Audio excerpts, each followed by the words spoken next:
Hello, welcome to Who is Deadliest. I'm your host, B-Miss. Today is a battle between William Wallace and Vlad the Impaler, and this is a reshoot because apparently I didn't do so well the last time, so I'm going to try again.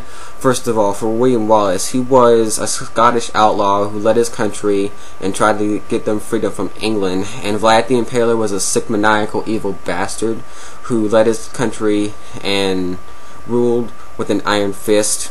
So I think these two, as far as their tactics go, have two completely different tactics. Vlad the Impaler, he liked to use intimidation and impaling, hence the name Vlad the Impaler. So these two should have a pretty good fight. And also I'm going to use a weapon that was suggested to me by someone who left a comment on the first one I did. So let's get started. First of all, the Claymore versus the Killage. Which one wins? Well, I think that for this one, it's really close to call. I mean, the Claymore, it lopped off 3 heads at once, and Vlad the Impaler's Killage sword, it chopped through a pig carcass 3 times. So, anyway, the Claymore would pretty much have the edge as far as reach, but the Killage would have the edge as far as speed. So, which one do I prefer here? Well, I think I'll have to go with the Claymore, I think. Because even though this will be very close, the Claymore would have the edge as far as reach, so I gotta go with that. Next one is the Lahubber Axe against the Halberd. This one is, well, the Lahubber Axe, I looked it up, it seems to be a pretty effective weapon, good for both slashing and stabbing. But the Halberd is 3 weapons in one: a hook, an axe, and a spear, all in one blade.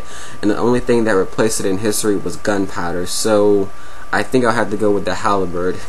Next one is William Wallace's ball and chain against the steel crossbow. Now for this one, the ball and chain, from what I remember from the show, he only had one of those. So Vlad the Impaler, he has multiple crossbow bolts, but the reload time isn't that good. But however, because of the range advantage and the fact that he does have multiple crossbow bolts on him, I gotta go with the steel crossbow. Vlad the Impaler takes that edge. And last but not least is special weapons between the Taj and Dirk and the hand cannon. This one is kind of tricky. You see, will the Taj and Dirk be enough defense against the hand cannon? That would be pretty interesting to see. But the Taj and Dirk is also a defensive and an offensive weapon. But the hand cannon has that spike on it, which can be turned into a baseball bat type thing. But anyway, I think I'll have to go with the Taj and Dirk, simply because it's great for both defense and offense. So edge, Taj and Dirk.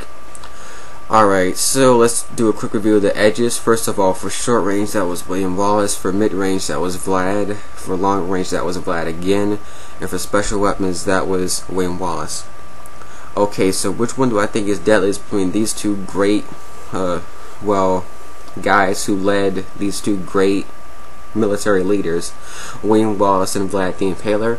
I think that this will be close. I mean, they both have on chainmail, but the difference is that Vlad the Impaler has a steel-plated chainmail, so I think I have to give him a slight edge as far as the armors go. But anyway, I think that in this case I think that Vlad the Impaler might take it, but it's still going to be a very good matchup. Let me know, what do you guys think?